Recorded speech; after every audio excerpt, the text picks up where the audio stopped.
Hello, dear friends. Today in the Allat TV studio, we welcome the esteemed Igor Mikhailovich Danilov Hello. and Жанна. Hello. Friends, today we'd like to talk on the topic of May I? The thing is that after one of our programs, which we filmed together with Jana and Tatiana, there were a lot of requests asking me when we are going to make a program together and Jana is present, to ask her to blink. Well, we have enthusiasts. Jana, at the request of our friends, blink please. No, not like that. Blink.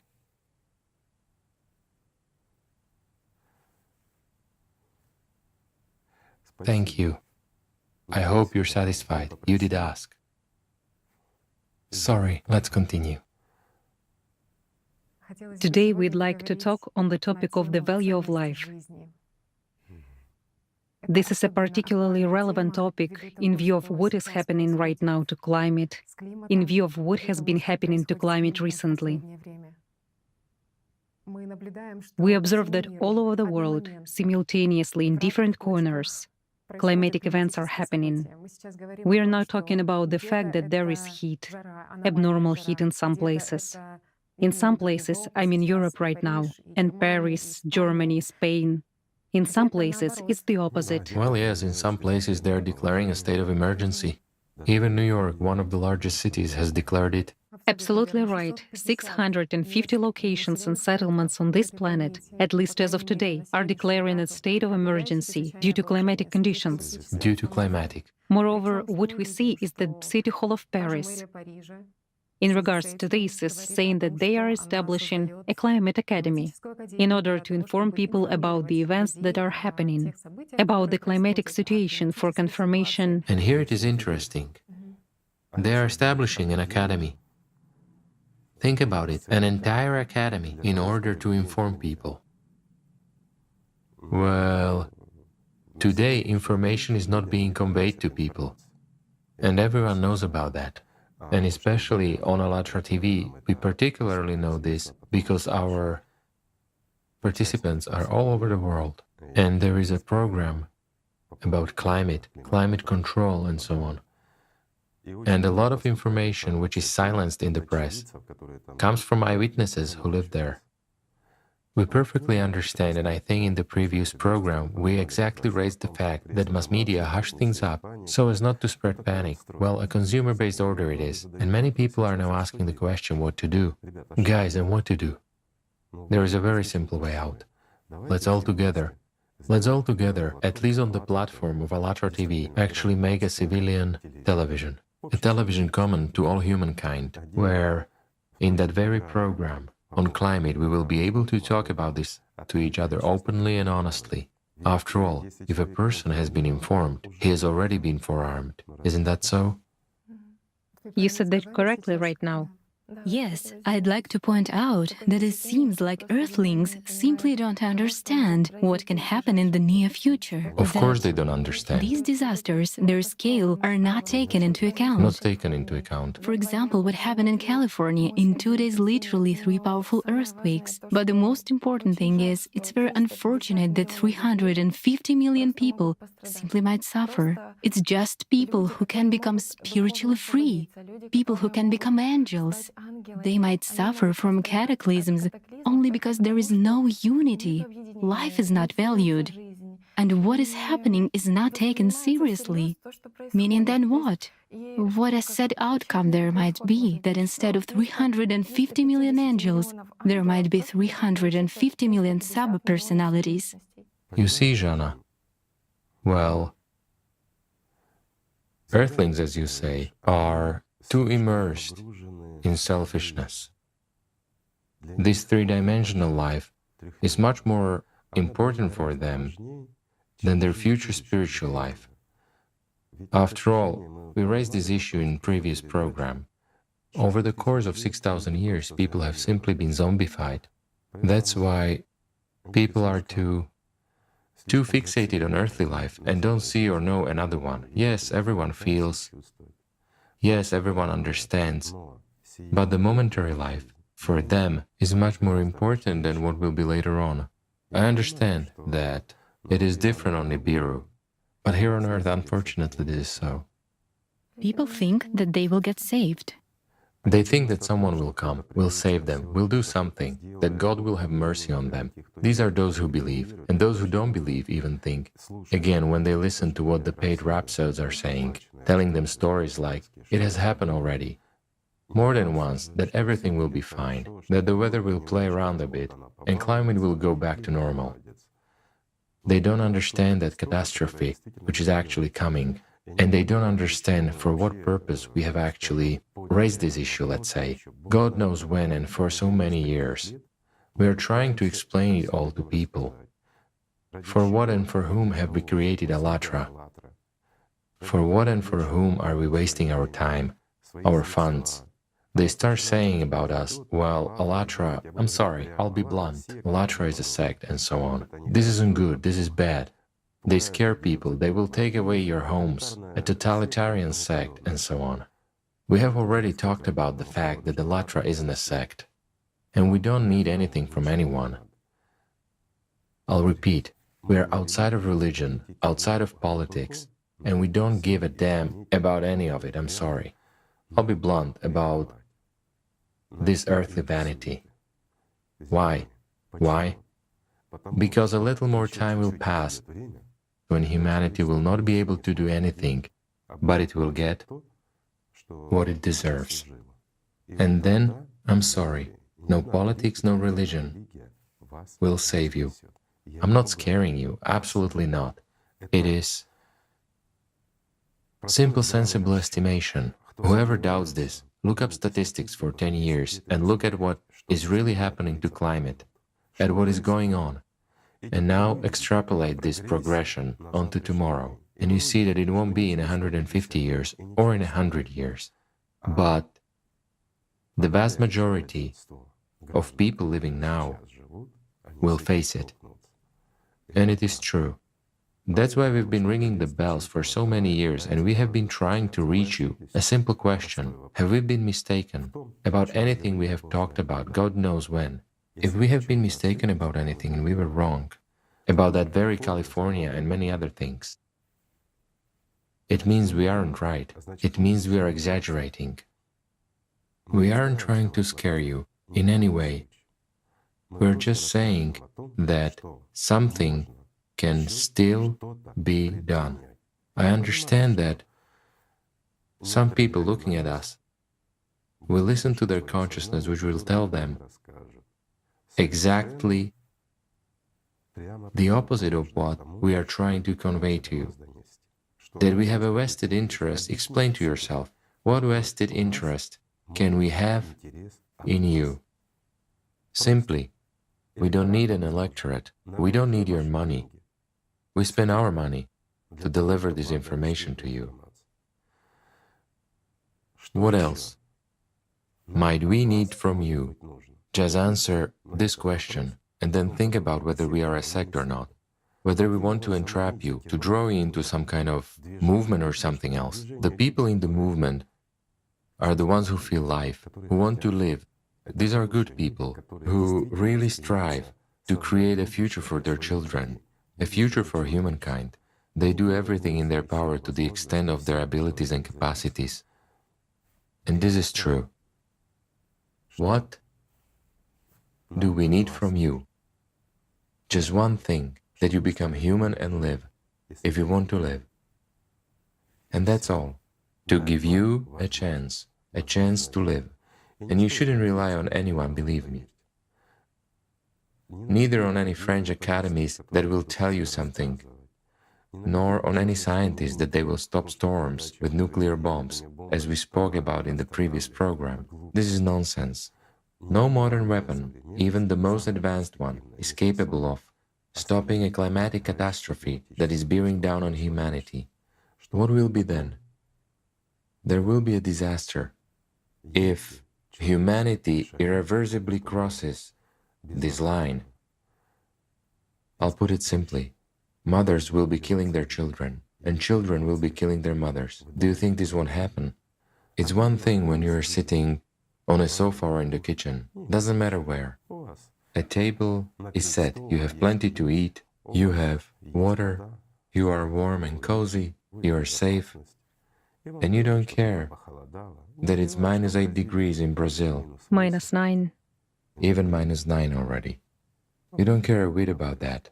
You don't care that icebergs are melting, so it will flood a little. Well, I don't live on the ocean coast anyway, right? Especially if you don't live there, my friend. Well, you will care, believe me, when it happens.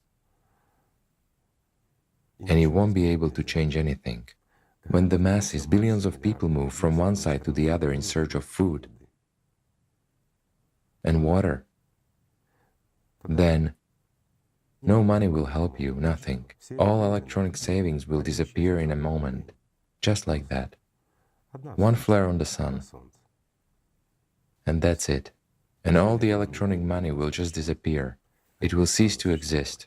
You won't be able to buy anything with paper money anywhere. And sorry, you won't satisfy your hunger with gold.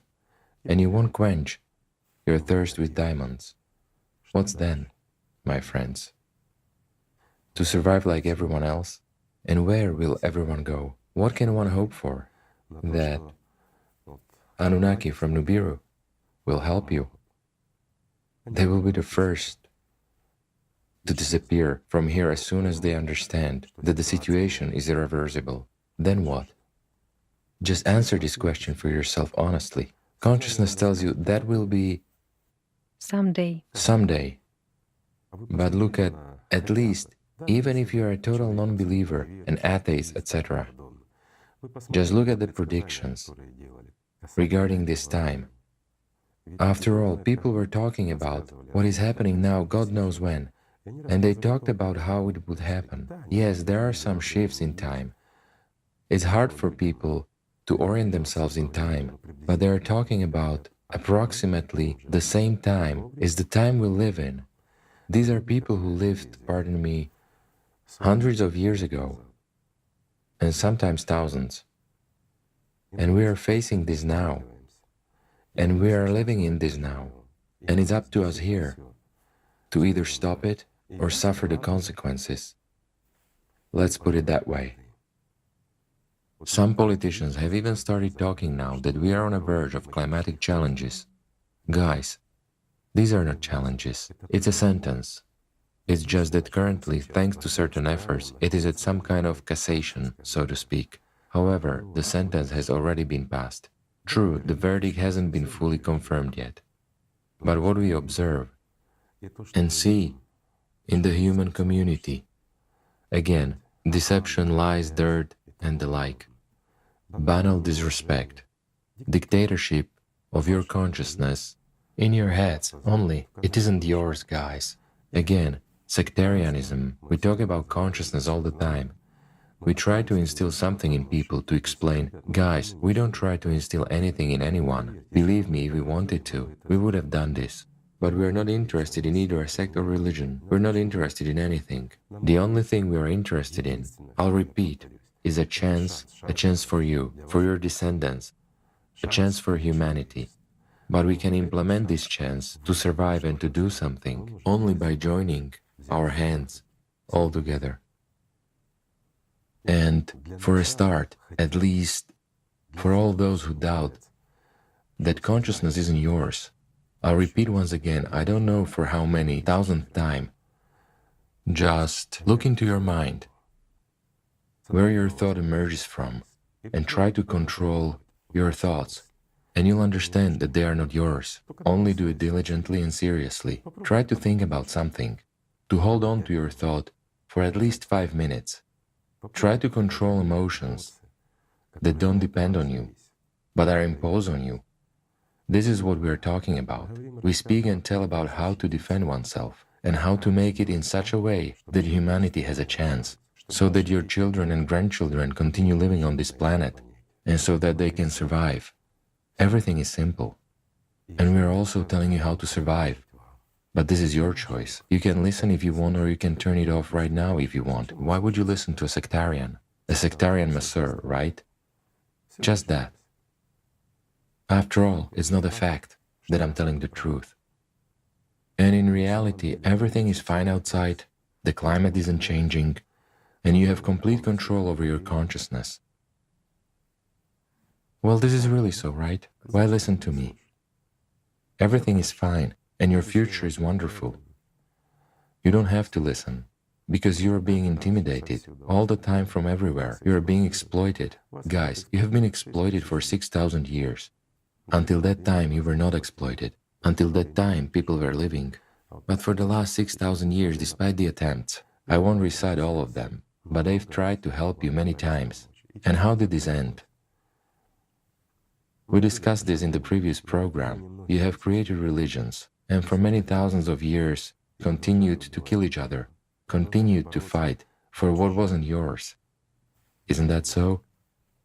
Some were fighting to defend what was theirs. This is at least understandable, but when people were coming and taking away what didn't belong to them, how can this be understood? You were killing morality, humanness. You've gone too far and created weapons that can destroy everyone. You have entrusted these weapons to people who are immoral, greedy, selfish, and have too much pride. Isn't that right? A simple question. Or is this also not true? It's true. You see, you have touched upon such an issue, which is very relevant today. And indeed, Allat organization is just as open as people's understanding is closed by the system. The understanding of the fact Of course. that there is actually a value of life, and that actually in what a trap from consciousness, from the system, humanity itself is. That is, only a few people stop and think that an opinion, my opinion, personal opinion, private opinion, is formulated or formed hardly by a person himself. Of course not. And not even by his life circumstances. Guys, if you think that someone is exploiting you or you're exploiting someone, then you're wrong.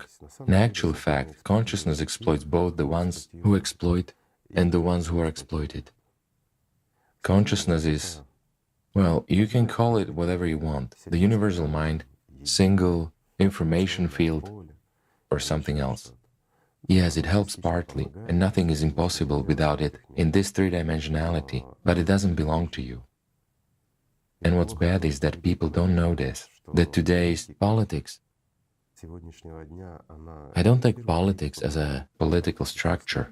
By politics, I've meant something that is among people. So it is formed in such a way that everything moral, everything human is denied.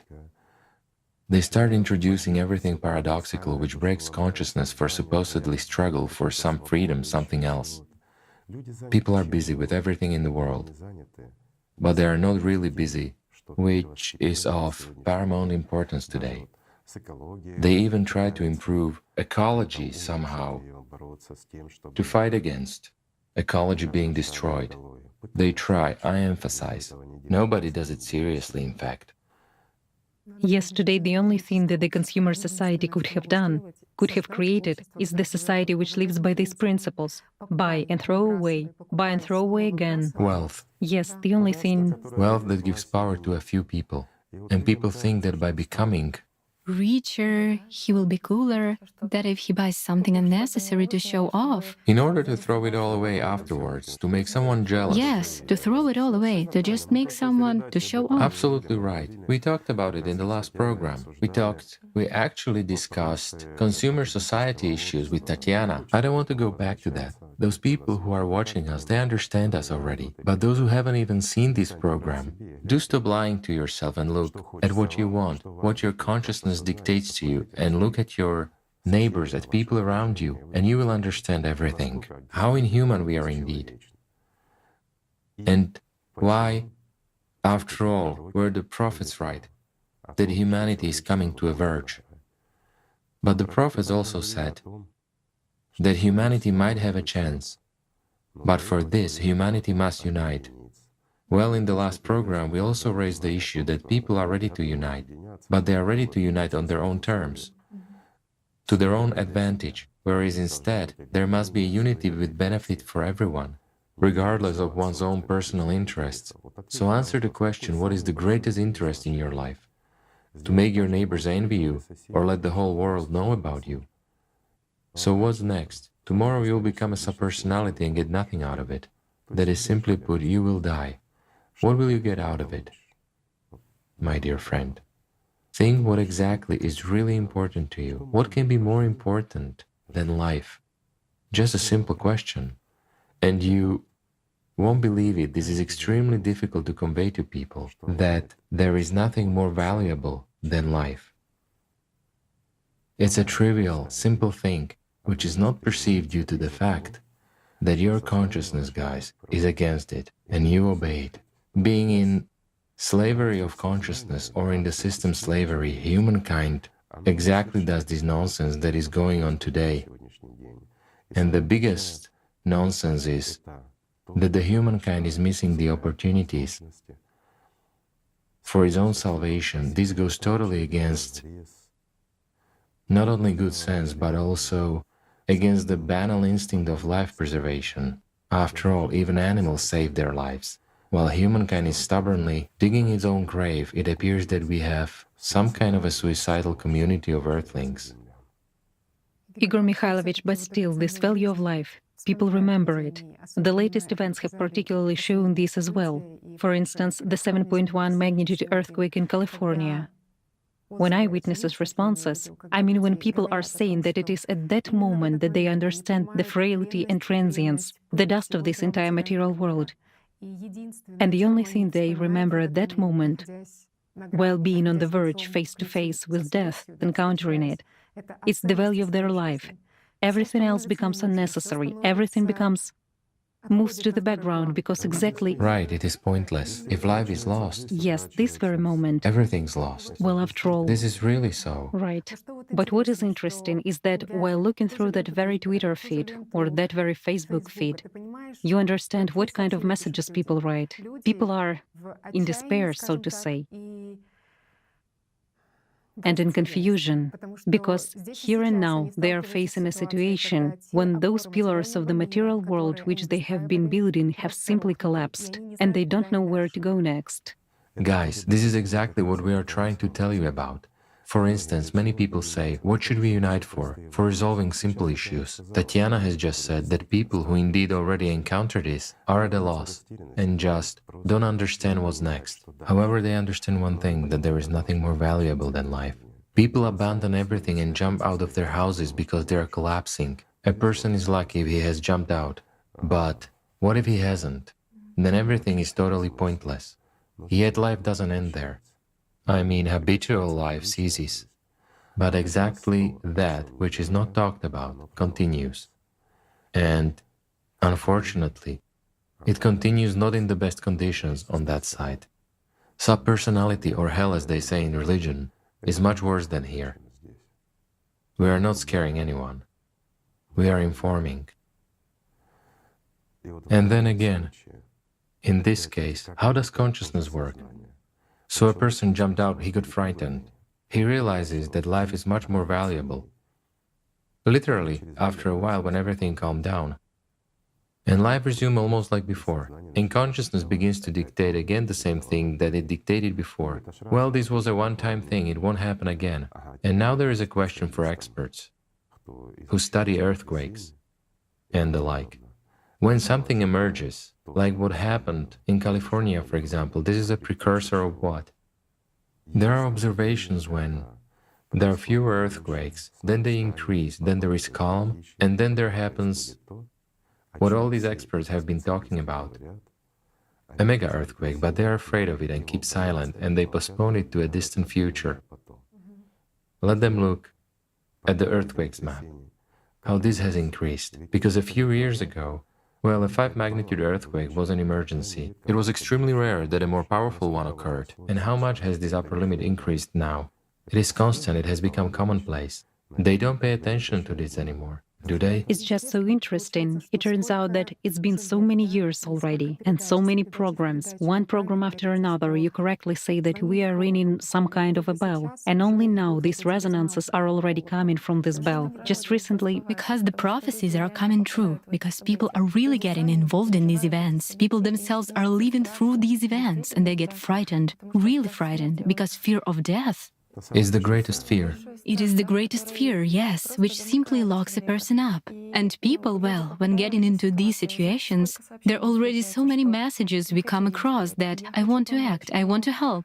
But how? What should I do? Where should I run to? Today, in order to help, people should just unite. We should indeed join hands and stop dividing people. Consciousness divides. It's consciousness that dictates to hate people of, let's say, a different color, when their skin differs, to hate some nationality, to hate someone else. For instance, some people hate reptilians. What wrong have they done to you? All are human beings. By the way, before I forget, pardon me, I'll digress, but along with the request to blink, I was also asked, are there many of you here on planet Earth? Answer, please. Yes, more than you would wish, but much fewer than you would hope for. that is basically people hope that an extraterrestrial mind, extraterrestrial civilizations will save them. Again, this search of a permanent savior. Forgive us. We've just said this in order to digress a bit from the sad topic. Because indeed, the more you begin to think about how to help, and let's say the more you strike the bell, or ring the bell, they hear. But you realize how many deaf people are there. Well, there are resonances too. As of today, already at the level of, let's say, those supranational companies, these questions are being raised regarding the fact that, This is out of despair. yes, there are really are happening. Pardon me, it's not a resonance to our ringing, but it's exactly because they are saying that this is so, because it all can no longer be erased. There's too much of this. And it already becomes clear to everyone that global warming, like they start saying, well, it will lead to flooding, climate will change, it will rain where there was no rain, there will be drought where there was no drought. Everyone understands that these are fairy tales. The world is collapsing, and these are no longer fairy tales. When everything is happening all at the same time, and it's happening not only to nature, it's happening to people as well. And many now feel that something is changing. It's really changing, and it's changing not for the better. When consciousness is aggressive, when it's difficult for a person to restrain it, emotions are overwhelming him, health is disappearing. Children notice this too. One might think that they are young and on the contrary they should be healthy, but health is disappearing. When there are many unexplainable things, physicians get worried a great deal, and this is really so. And now let's imagine. I'll just explain, migration of people is already taking place. And let's imagine that it will increase. To what extent it will cause tensions along with everything else. And given the present-day mindsets of hatred and division from consciousness, which many people support actively, fighting with this and defending that we are better while those are worse, something else, they argue about some banal rubbish. In my understanding, there is God, and that's it. And no matter what people call him, it's like the Holy Spirit. It is just there. Everyone calls him in their own way. As we've mentioned in the previous program, in ancient time it was called Allat, the power of God, simply and clearly. So why argue? Well, you like to call him Allah? Call him so. You like to call him Jesus? Call him so.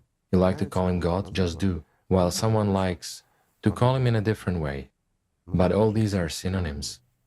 Until we stop fighting over synonyms, until we stop dividing one another, and until we sit down and start, pardon me, looking for what unites us, and the only thing that unites us is an aspiration for life. And it unites us all, I emphasize, not just the earthlings, but all the rest as well. let's say, and we have many planets on which there is life. There are lots of them, billions of them in the universe. Only people are, let's say, so egoistic and can think, again listening to the same egoist, that there is life only on planet Earth. It emerged here accidentally and there is no life anywhere else. No, guys. There are billions of planets with life. In this case, I mean not just spiritualized life, but also the soul-filled one. Conditions for existence of a human being are soul, consciousness, and personality. And consciousness is between them. And the point is exactly in becoming alive. When consciousness goes away, just a single whole will remain. Personality and soul. This is what is called an angel. This is what can break away from these 72 dimensions completely. That's exactly the point of existence, of everything alive. Some people raise a question, since we've already touched upon our aliens. Many people say if there were life anywhere, there would be some contacts. Guys, the Earthlings have been also contacted so many times. Look, history is again twisting everything. Scientists say that is beneficial to them. No one explains the presence of artifacts.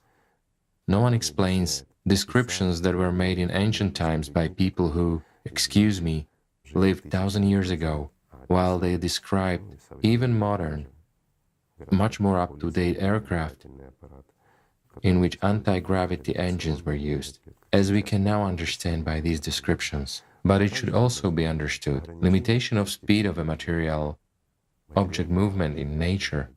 For instance, a signal that comes from fairly close planets, a simple radio signal, can take thousands of years. Why? Because both the speed of light and the radio signal travel practically at the same speed. And imagine how much energy is needed to send a signal, well, at least a distance of 15,000 light years. What kind of an installation there must be, and how much energy it must consume? A simple question. And what's the point of this? It's questionable whether it will get to a civilization which exists, well, 200 or 300 years. This is an average duration of existence of highly developed civilization. Of course, there are civilizations. There have to be more advanced civilizations, but this doesn't bring anything good either. The point is not about them. The point is that, look at the humanity. How long has humanity had the radio in order to receive this signal? And what if it had come a year before the radio was invented and we as humans were unable to hear that signal? Then it would have gone for nothing. And radio signals which we have sent will travel for an extremely long time. And again, there is attenuation of those signals due to natural causes, because in order to cover such a distance, an extremely powerful energy source is needed. You've noted correctly, Igor Mikhailovich, how selfish consciousness actually is and how much it actually thinks that God owes us something, that we are the only ones on this planet. And again, these consumer-based patterns. Consumer-based format. Absolutely. Trading. Irresponsibility. A human's irresponsibility to himself, to, let's say, society, and to God. While, on the other hand, people happily serve whom? The one who's called the devil. They serve him with a great pleasure, hoping that they will get something. Only when being baptized they spit, and as the priest tells them, that's it, now renounce the devil, I renounce the devil. We've approached a topic which is a little bit religious. There is one very important commandment out of 10. In Christianity in particular, it's the commandment, you shall not kill. But what does the commandment, you shall not kill, really mean? Whom or what must a person not kill? A person mustn't kill anyone, in fact. It's terrible to kill a person, meaning to deprive him of a perspective of life, not only life here, but life in general, where is lies and deceit, which lead people away from the true spiritual path, are that very murder, let's say, of an angel. The spiritual one. This is already murder. This is like, hold on, pardon me, I'll digress a little. Now in some countries, let's say, bans are introduced on abortion. as if it's a murder of human life and so forth. And women are forbidden to have it, and so here a dispute arises. Is abortion permissible or not? It's a simple question, for this is also a murder. But when possessing the knowledge, you understand what exactly dies. Pardon me, this is like a wart which has grown accidentally. On the 8th day after birth, a human becomes not just spiritualized, but soul-filled. And so on the 9th, or that same 8th day, is already a murder of an angel, well, of the one who, let's say, has a potential to become one. Not of an angel, of course, but in perspective, just like it is now interpreted again from consciousness. To do an abortion means to kill a human being. He's not a human being yet, and far from being one. It's only cell division, it's process. But in perspective, yes, he can become a human. Nobody is saying otherwise. Yet, murder of a potential angel can only happen after 9th day of life. Well, or on the 8th day, when this has already happened. You know, I also recall such words from the Bible, that everyone who hates his brother is a murderer. Once in one of the programs, you described who a real human is, that to nurture a human in oneself means, first of all, to nurture this angel in oneself. That is, Well, certainly. and such an understanding comes regarding which way exactly hatred towards one's neighbor murders a person. Why it is murderous, and it's murderous within oneself too, because you're the source. Well, it's just, who hates? Who generates hatred in a person? Consciousness. Therefore, it controls that person completely. Therefore, he is in slavery or under the control, well, let's say, of the system, of the devil, no matter what we call it. But this person isn't free. This person isn't free if he allows, let's say, consciousness to manipulate and to control him, to provoke emotions in him, to impose hatred or something else. Is this person really free? Is he actually alive? Does this slave of the system have a perspective for survival? He has no perspective if he doesn't work on himself. But if a person works on himself, if he controls these processes, he understands, yes, there exists, no matter what we call this, Satan, demons, an information program. Guys, it doesn't matter what this is called, but it does exist, and it really influences your choice every second. It forces you to get emotional, it forces you to waste time on God knows what, instead of your spiritual work. To sit and watch some meaningless TV series, to engage in discussing someone. That is in the literal sense of the word, if we translate this into perspective.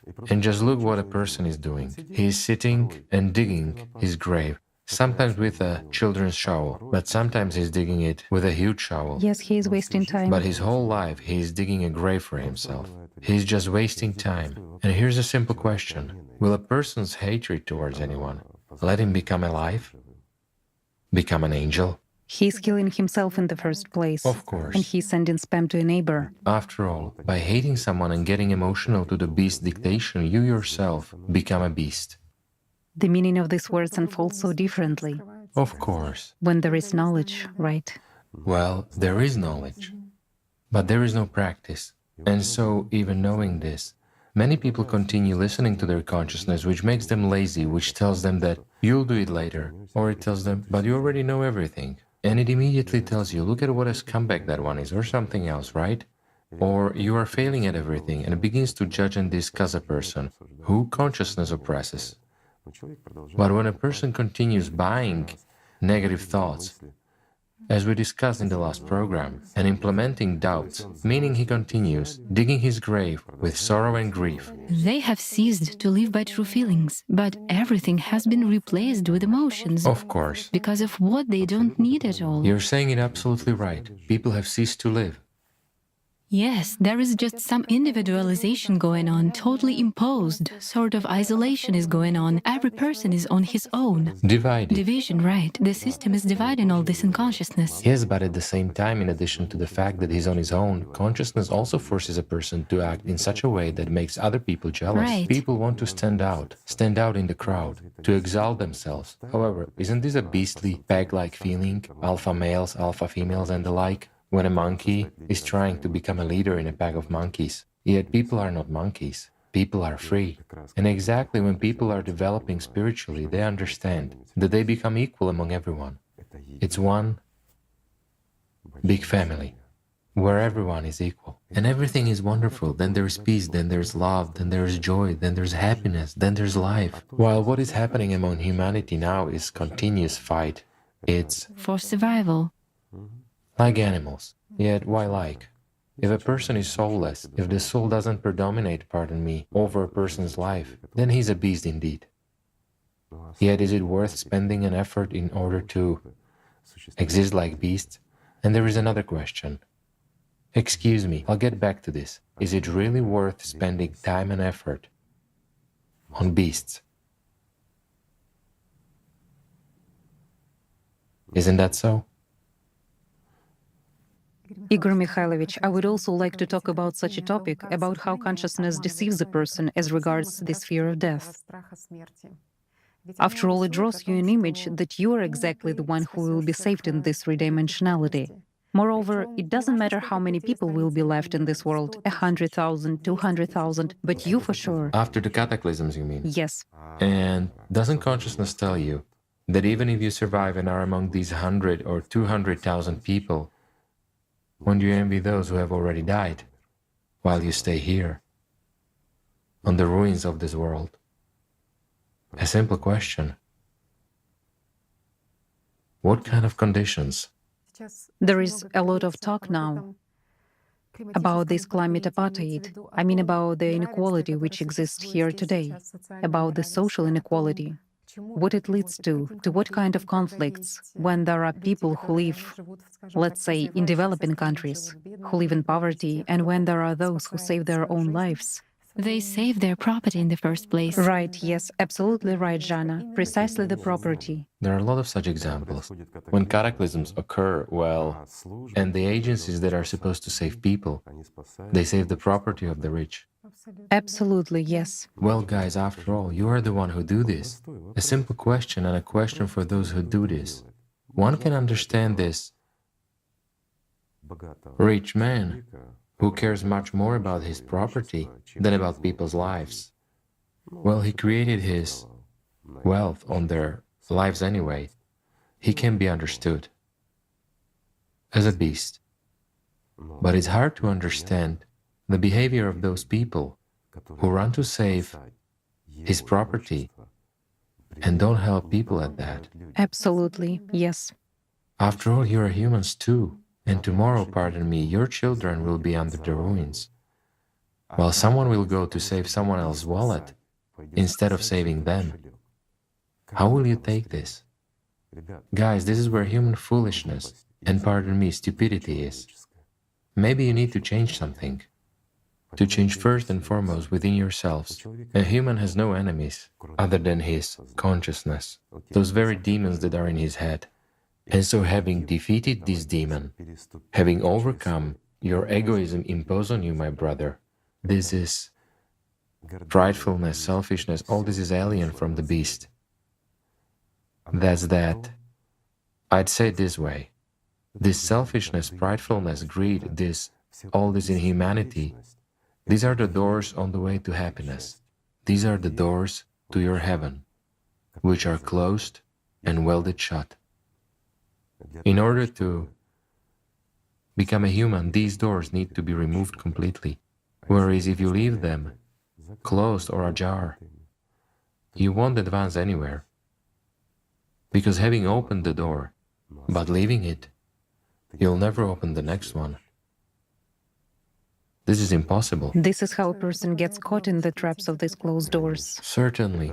That's exactly what makes, once again, those people who are saving someone else's property without saving people hope that this rich penny pincher will reward them, or there will be an order from the top management, because one is rich, the other is rich. Well, how else is this? He should be helped, and he directs to save someone's property instead of saving some people's lives. And this is the truth of our days. Yes. We are now speaking even of We can see that it's the cynical attitude towards human life that is imposed on us in those very mass media, that the value of life of different people may be different. For example, definitely, there are cases when, first of all, speaking about climatic disasters, what is said? They talk about destruction of property, loss of property, about some economic damage, and only then, somewhere in the end, with a postscript, they talk about the most important things, how people actually are, what their life is, and what their destiny is, and that people's lives. And who hasn't noticed that? Isn't it so? Aren't you reading this? And haven't you noticed, my friends, that in the first place, it's the laws which government has sustained, and how much of everything has been destroyed, and among other things, human lives. Insignificant. That's exactly how the system presents this. Well, what can be more valuable than human life? A simple question. But that's what is cultivated. That's how these patterns are imposed on people's consciousness. And it turns out that there are material values which are much more valuable and important than human lives. Take a celebrity, for instance, okay? If it is an ordinary person, nobody will recall him. But if a person has attained some status, the whole world will trumpet about this one death. If it's a person who's envied by millions, this will be chatted about by millions. Beneficial to the system. It's beneficial to the system. Yes. That's the kind of the world we have, guys. Igor Mikhailovich, this is also interesting. Lately, there have been more and more articles on the internet that in one way or another, the budgets of programs aimed at morality are being cut in different countries. That's right, but at the same time, programs that destroy morality in a person, that destroy the common human component in him, are being sponsored and supported more and more, while human abnormality is promoted, and this is imposed. There are no funds for the good, But for the bad? but these funds are found for the bad which is imposed on people's consciousness. Guys, who benefits from this? Are these, pardon me, highly spiritual beings who are doing this? Or such puppets in the hands of the system? You know, one may get an impression that it does look that way, because if you look at the way people's consciousness is simply being brainwashed, how the masses' opinion is being influenced, how special software is introduced.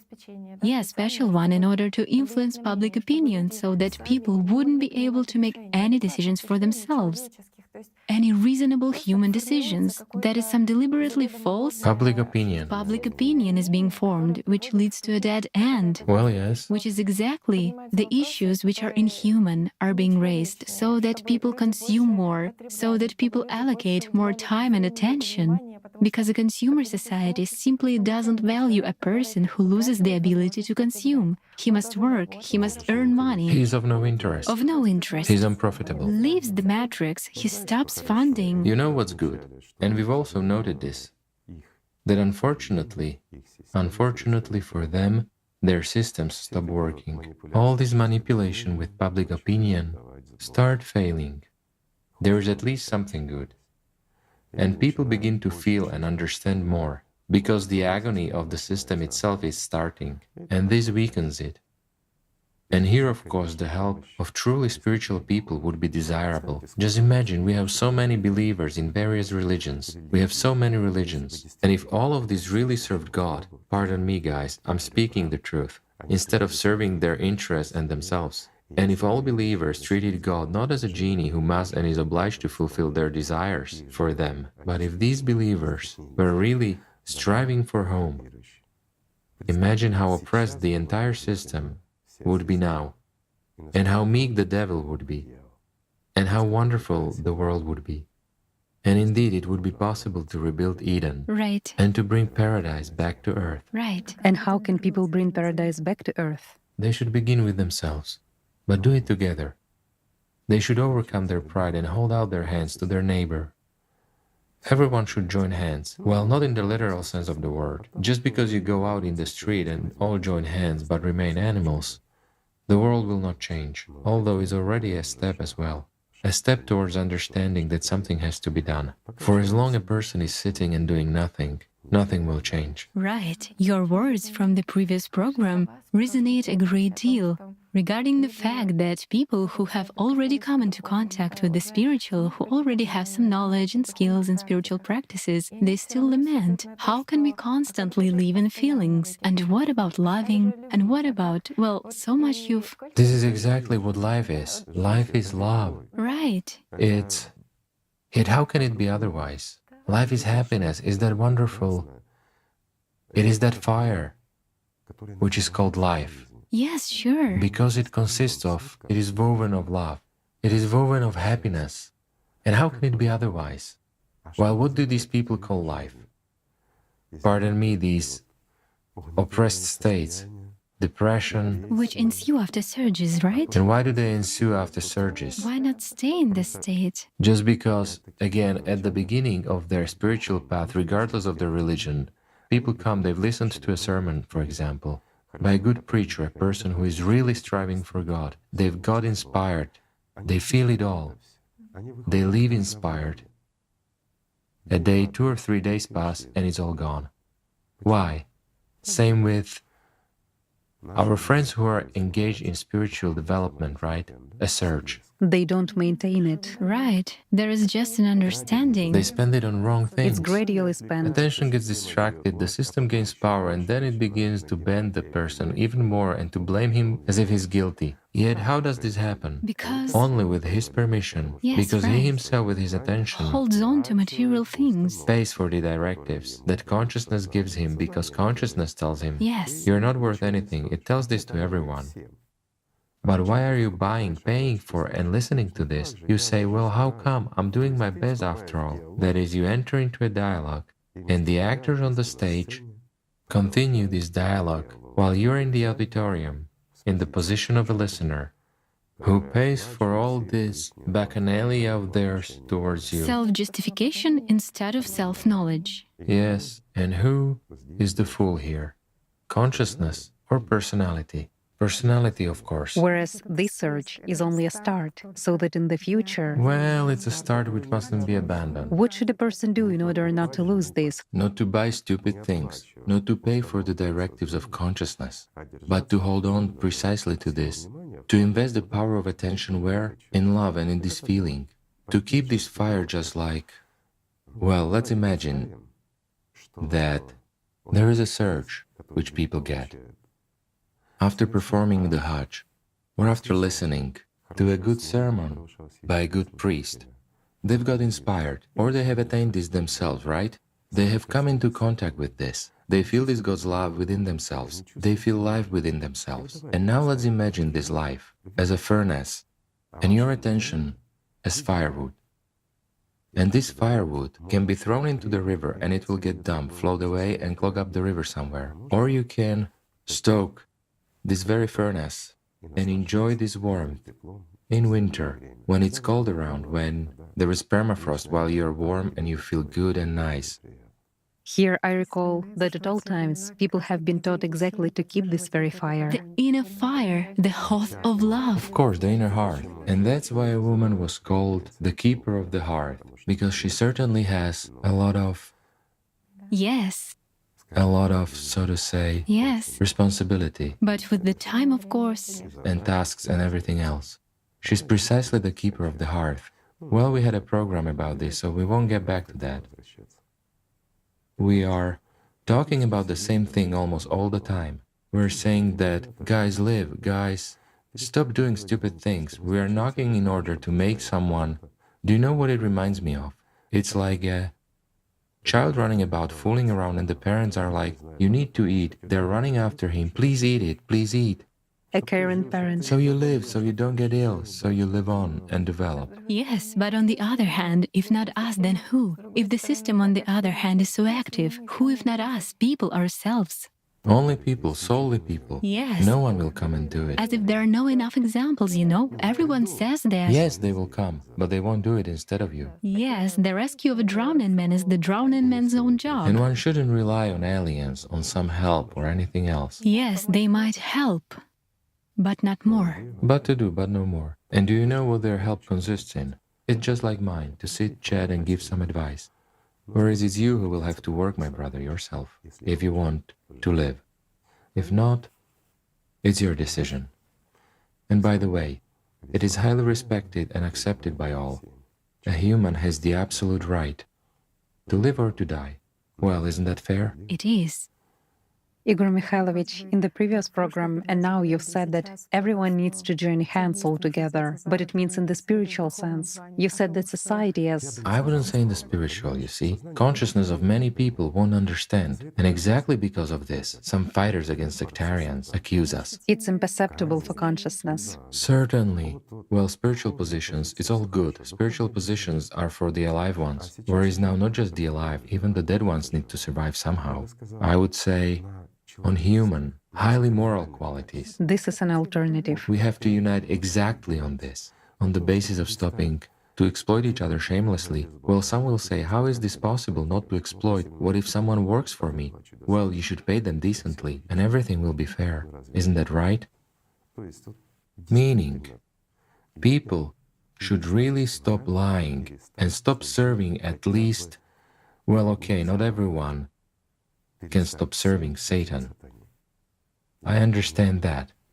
There are plenty of atheists, suicides, and the like. Well, I mean suicides in the spiritual sense. Those who have lost their purpose. Yes, but they do want to be worthy of something. They are also humans, and they can also contribute to the salvation of this world. Isn't that so? It is so. And what is needed for this? There should be a unification, at least on the idea of becoming more human, becoming better, to stop killing each other, stop quarreling with one another, and restore precisely those values against which they are now fighting little by little, right? That is morality and everything human which distinguishes a human from a beast, at least based on these foundations. This is already a victory. In fact, this has been implanted into our consciousness, let's say, since early childhood, since school. This Maslow's hierarchy of needs, known to everyone, that where the foundation is the basic needs, material values, which supposedly guarantee us this safety, right?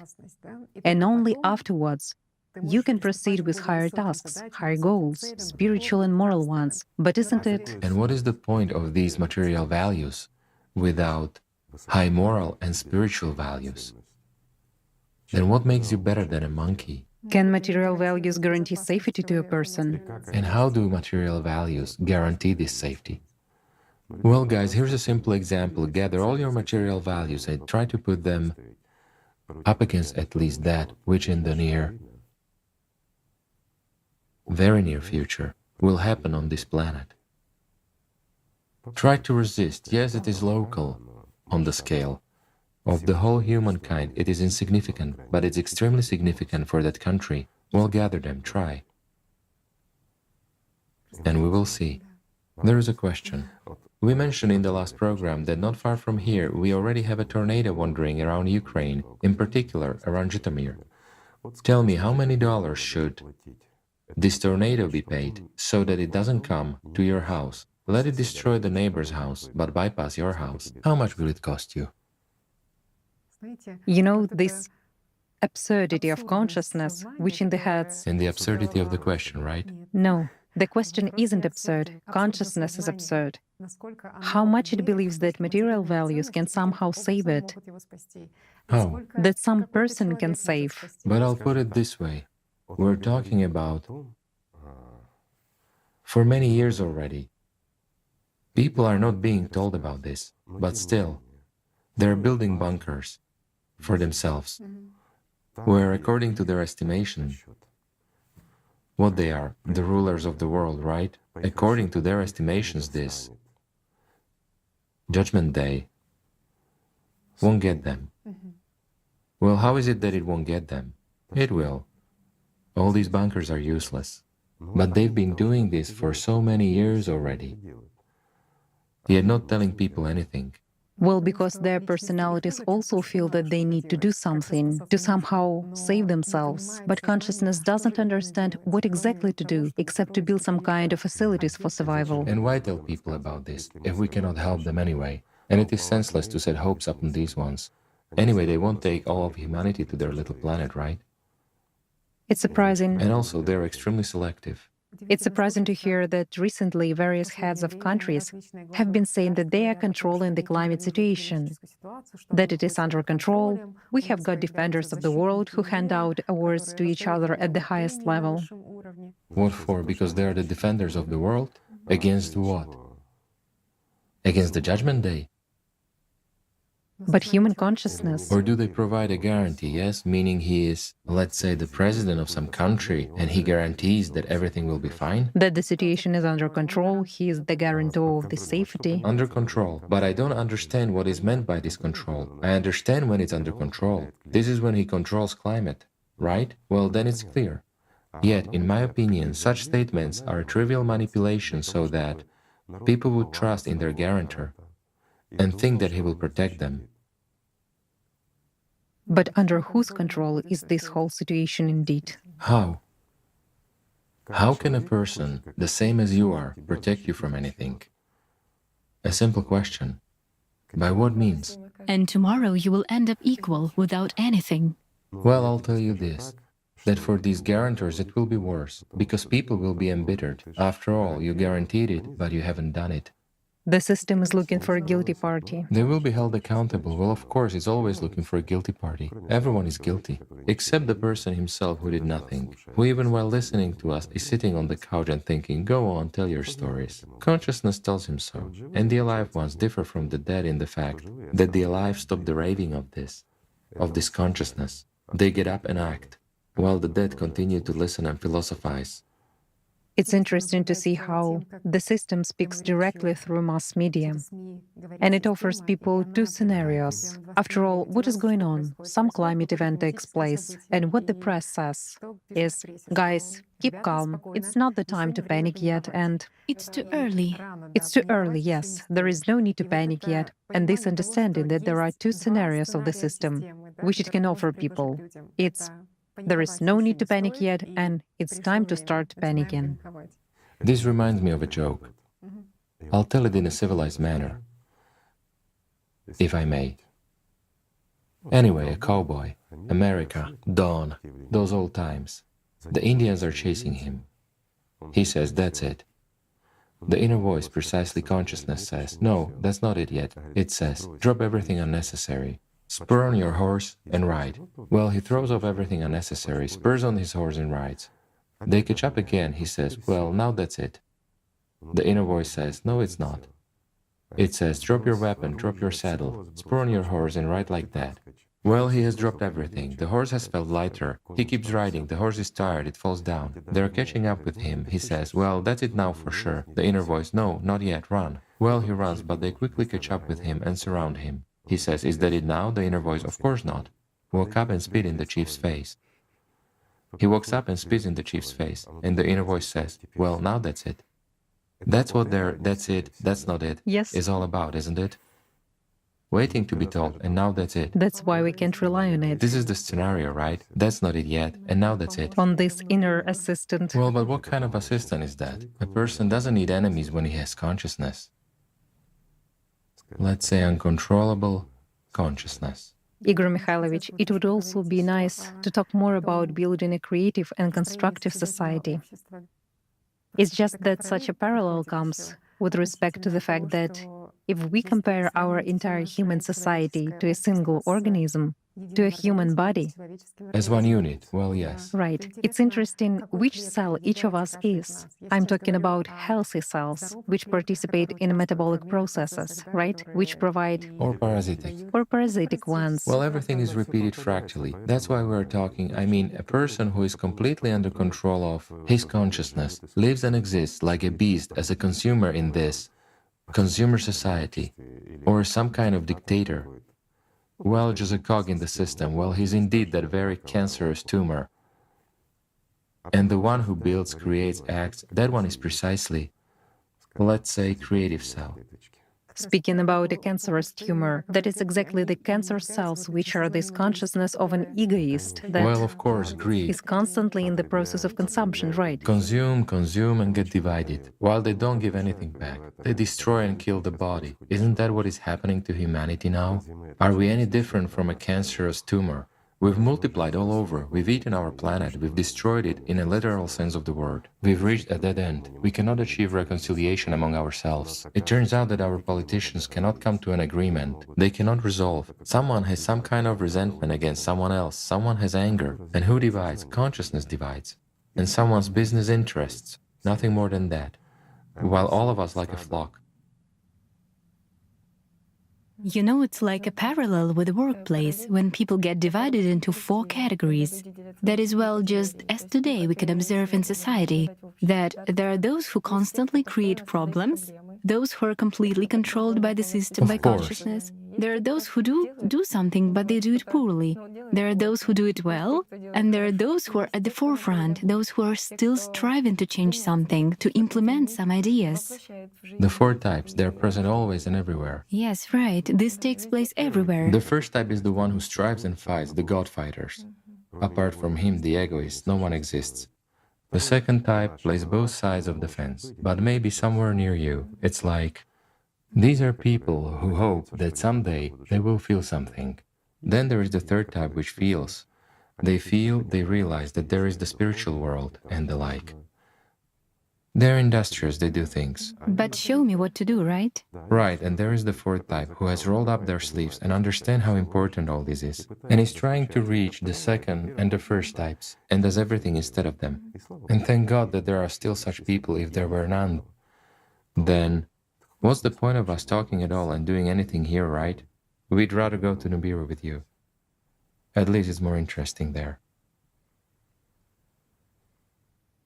It would also be nice to talk about the formation of this creative and constructive society. After all, it's so important to take these steps already now, because this requires a certain amount of time in order to... I'll put it this way. Only a miracle can save humankind today. I'm saying this loud and clear. This is quite serious. And only people who will really join forces, become more mature, and look honestly into each other's eyes, can create this miracle and make it happen. And then, yes, humanity will have a chance. So far, cassation is taking place. Later on, everything will be pointless. And later on is just around the corner. It's actually close. And friends, once again, this is not a scare tactic. This is a statement of fact. This is the reality and the truth of today. Today there is still an opportunity. If there wasn't an opportunity, what point would there be in talking about it at all? But there is. However, in order for us to do something, imagine how much time and participation of each person is needed. And here, participation of every person is really important.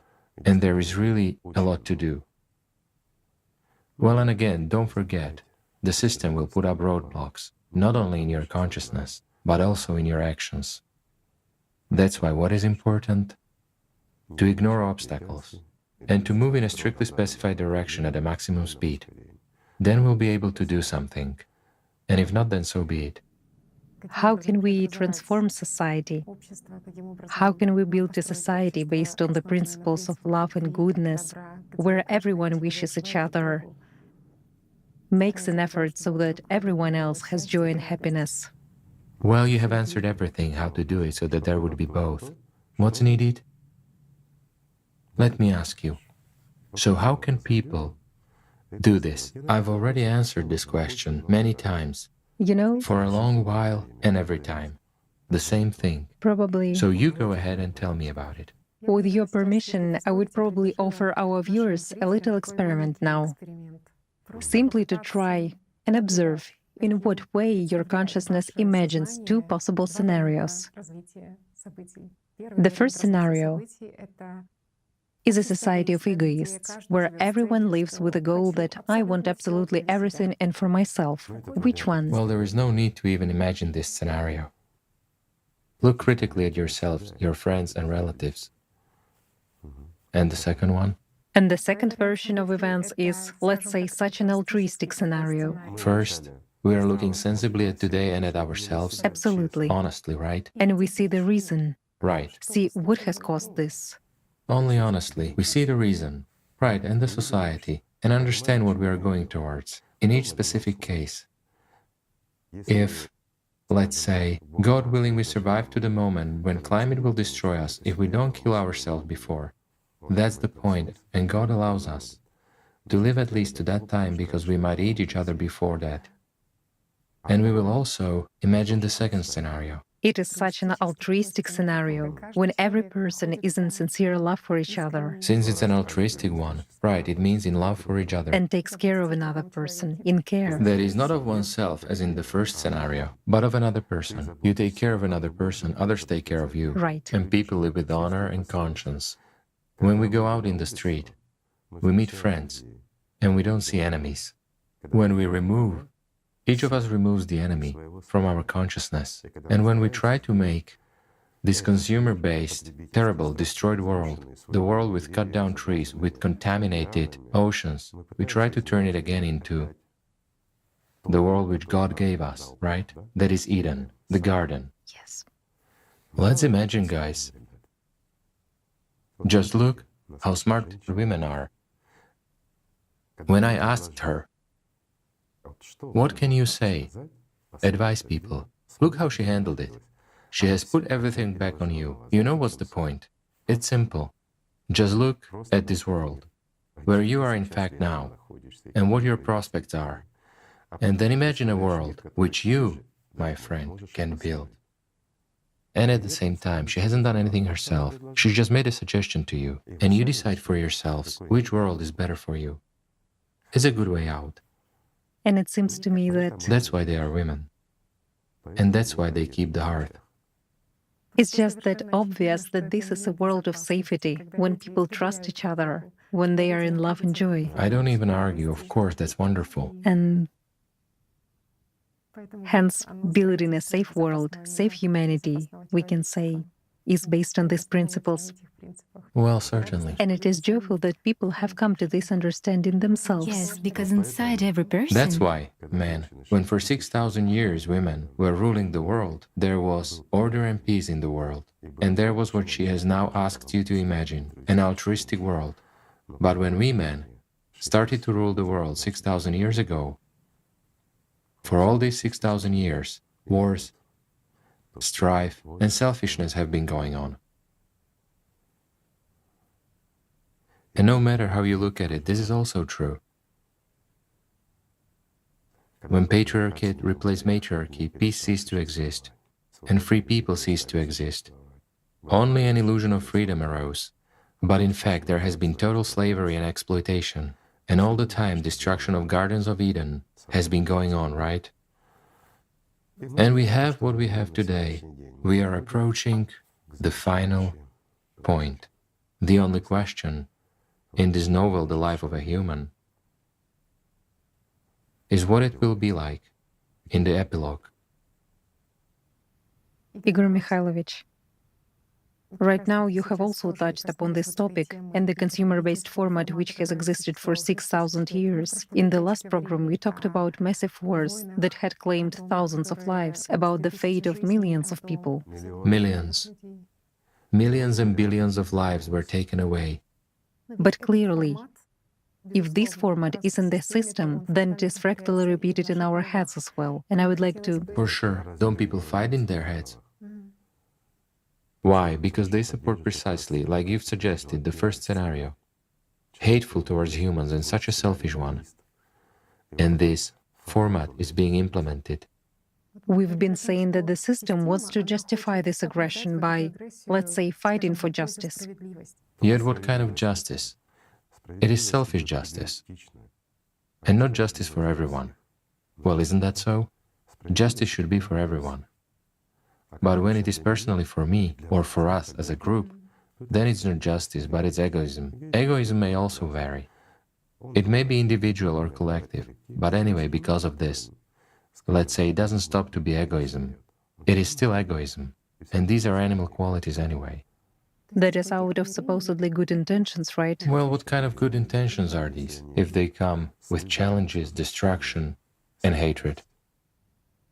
It's just interesting, after all, just like on a large scale, global scale, every conqueror wanted to preserve peace on his own terms. In the same way, during any conflict, any quarrel in a family, everyone wants... It's always like this. Someone defends his point of view and wants to be a winner. They agree to peace, but on certain... But on my terms.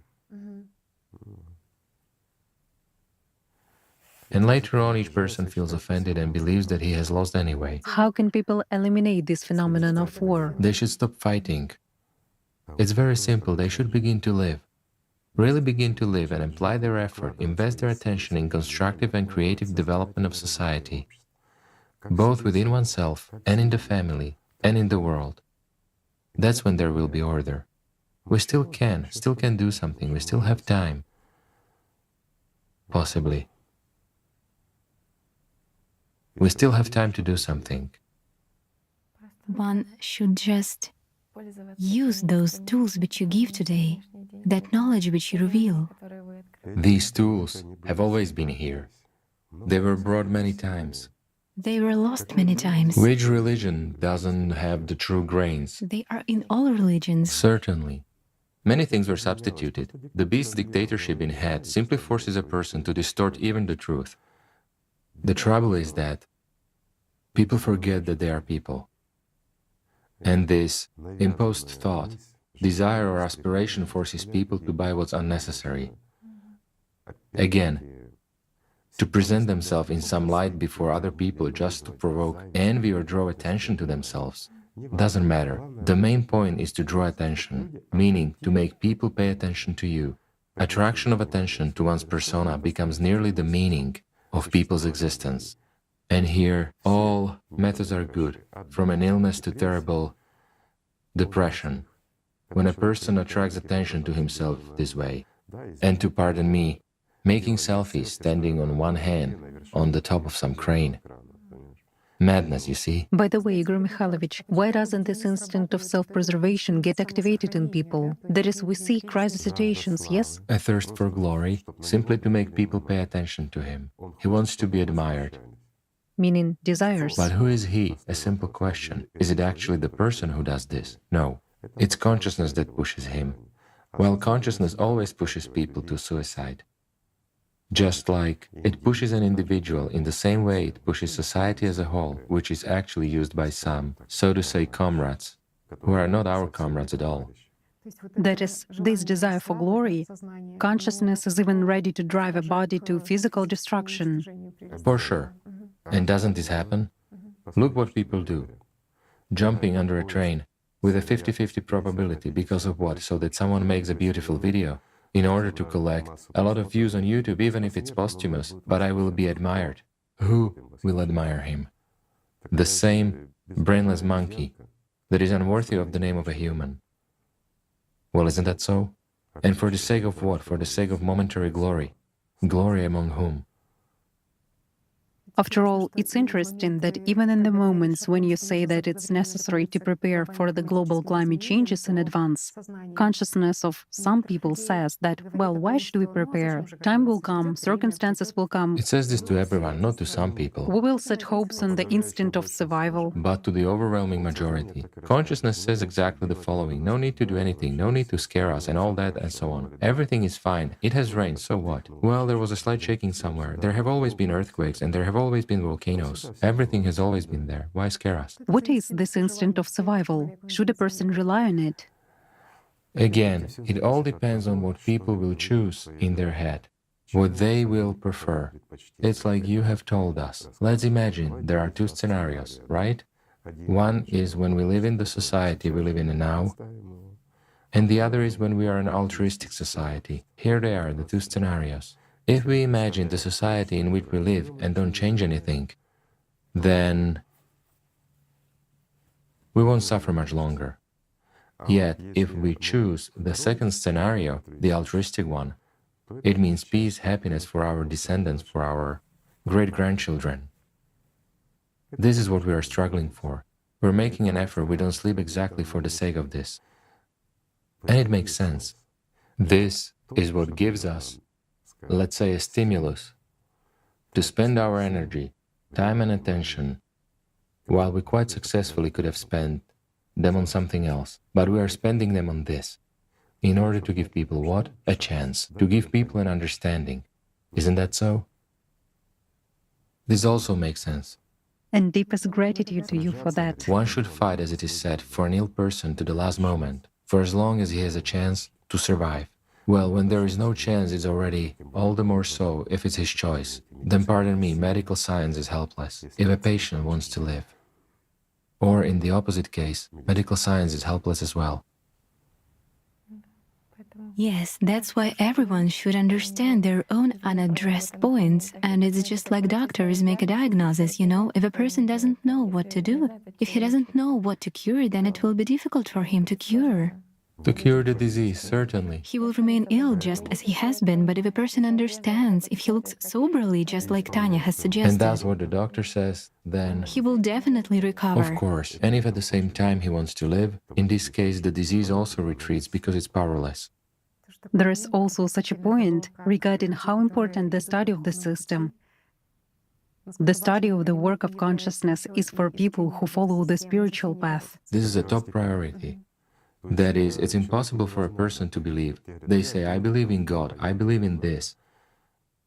Sometimes it's consciousness saying that. In order for a person to really believe, well, not to believe, but to know, knowledge and belief are different things. We've already talked a lot about this. As a matter of fact, in more than one program. But the point is that in order to gain knowledge, one has to work. You need to study your consciousness. You need to study how it works. You need to understand what or who you are at this stage, what you want, and to invest your attention correctly and in the right direction, to value it, and to value time, because every moment that is gone and you have existed in vain cannot be reversed. Nothing has such a value as time and attention, because this is what we lose, and lose forever. And we lose a chance, along with time and attention, when our consciousness says, well, play a little, get distracted, why do you need that, why do you need this? Listening to the demon in your head, you won't become alive. This is also true, my friends.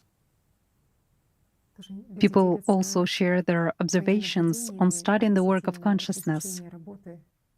And they say that it's really interesting that consciousness suggests that they studied on someone else, meaning consciousness work in someone else is always visible. That is how situations are developing outside. Is this sufficient to... Well, you know, as the saying goes in this case, you can see the speck in your friend's eye, but you don't notice the log in your own eye. By studying in someone without studying in yourself, you won't understand anything. Because you make observation by means of your own consciousness. It can agree to a compromise. It will say, okay, let's study how consciousness works, studying in your friend, in your neighbor, in anyone, in your family member, but not in yourself. While you have to start with yourself, with peace, and with understanding of where thoughts come from. Then try to control it, and then try to have only good thoughts coming. A good mood coming. Even if the body is ill, when what's the difference? The mood and illness of the body, or say a situation of some kind, these are different things, right? What state are you in? In inspiration? Certainly. In love or... Then remove bad habits that you supposedly have. A human has no habits. He has consciousness that is stereotypical and holds you by something. Change it all, for the better. You want to be better, don't you? Don't you? Be better if you want to be. Do you want to be happy? So be happy. Who doesn't let you? Isn't that so? Accept your consciousness and yourself. It's very simple here. Let's just say you come to a store and buy something. You want sweets, there's a chocolate bar, and there's, mustard. If you want a chocolate bar and want sweetness in your mouth, then why are you buying mustard? Investing your money into it, and in this case, attention is money. Then you eat it, and you say that you feel bad. You actually want chocolate, but you went in and bought, instead of chocolate, something sweet. You are eating, enjoying life, looking at how blue the sky is, how beautiful people around you are. No, you're buying mustard. eat it, you feel bad, you see that everyone is mean, that they are all villains, that the world is a total mess, and is it worth for me, for such a great and happy one, to strain in order to save someone, to help and to explain anything to anyone? I understand everything myself, and one thing leads to another, right? Well, Alas. here's the difference. Who's guilty and who's the fool in this case? You want a chocolate bar? Buy a chocolate bar. But if you want to torture yourself, well, buy wasabi or mustard. I understand that this is an integral part of gastronomy, and together with some products it is good. But just like that, to go and eat mustard, when you dream about something sweet and you had such an opportunity, well, it's kind of silly. However, people act the same way with their lives. After all, again, those very emotions, those very moods, are chocolate and mustard. What you've bought is what you've got. Yes, you know, an analogy with a full glass has come to my mind when a person asks to be helped, to be given a clue how to live in a different way, what to do, where to run, and But at the same time, he's a full glass. a full glass where According to Oriental wisdom, where you cannot add a single drop, then whatever you say, he won't perceive it. Well, I hope that our humanity is still not quite a full glass, and at least a drop will get in there. And for all that, we will be able to reach the hearts. So we haven't spent our time in vain. Igor Mikhailovich, everything is told to people so openly and frankly about what is going on right now that I will probably vocalize the voice of consciousness, what consciousness tells people. It says, well, since Igor Mikhailovich voices such truth so openly, that means we are most likely already on such a verge that consciousness begets a certain despair in people's heads and tries to immobilize them this way. So you mean that if I have started speaking openly, plainly, calling things by their true names, then it means that humanity has no prospects, and one can give up, sit and wait. Guys, if this were really the end, and you had no chance at all, then I will put it like this. The Anunnaki wouldn't be present here with us. They would have already been packing their bags. But all jokes aside, if there were no chance, we wouldn't waste our time. But if there is at least one chance, we have to take it. And we have to take it together.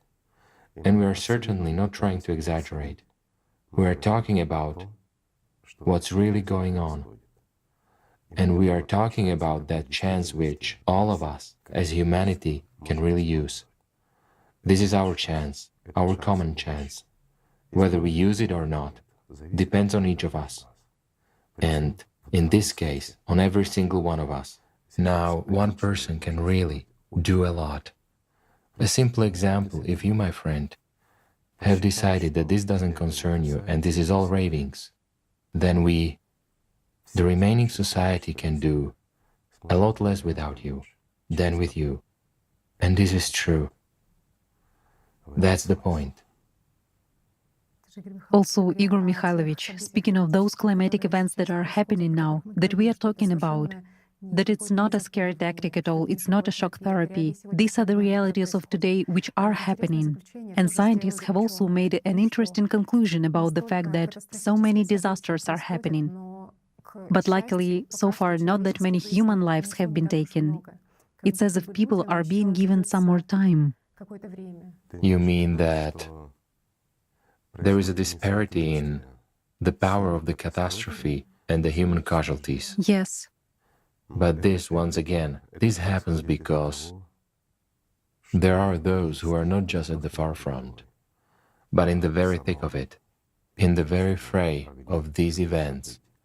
However, to be completely honest, there are too few of them. For now, they can do something.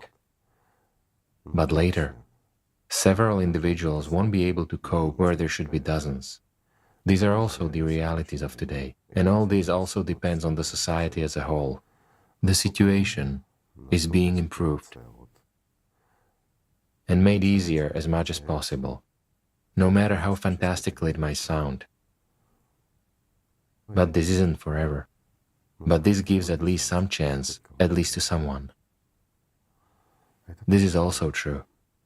It's important that there are as many people as possible who would. So I would say the most important thing is that every person on the planet hears this and actually starts implementing that second, as you have said, scenario, and not just imagining such an altruistic community, but actually implementing it in this world, then everything would be fine.